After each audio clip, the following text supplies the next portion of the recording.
नाज़रीन, कंडियारो मां रिपोर्टर जमील अहमद सरगाणी की रिपोर्ट मुजिब कंडियारो शहर के गवर्नमेंट प्राइमरी स्कूल कुर्बान अली टावरी में रिजल्ट विरहाइण के हवाले से शानदार तकरीब थी गुजरी। तकरीब में deputy DO education Muhammad Younis, town chairman Syed Ghulam Murtaza Shah मेहमान खास तौर शिरकत कई। जॾहिं त कंडियारो तालके समेत ज़िले के मुख्तलिफ़ स्कूलन के उस्तादन, जिन में कुर्बान अली टावरी के head master Syed Imamuddin Shah, deputy DO Naushahro Feroze Muhammad Younis में एजाज़ी मेहमान, town chairman Syed Ghulam Murtaza Shah, stage secretary Asif Ali Ujan, Syed Khidmat Ali Shah, head master Haji Khan, Muhammad Raj पर, इरफान अली अब्बासी, फरहान अली सूमरो, मुमताज़ अली सूमरो और वालिदैन समेत स्कूल के शागिर्दन और शागिर्दियाणियुनि शिरकत कई। तकरीब में आयल मेहमानन के शानदार इस्तकबाल करे सिंधी टोपी और अजरक पाराया विया।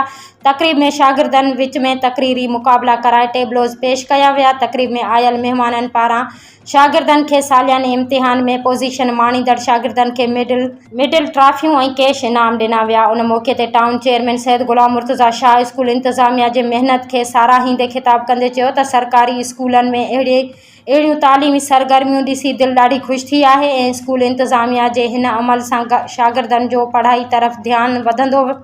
टाउन चेयरमैन स्कूल कुर्बान अली टावरी के मसलन बाबत जड़ोक आरो प्लांट में और सोलर सिस्टम में फुल तावन करण की खातरी कराई।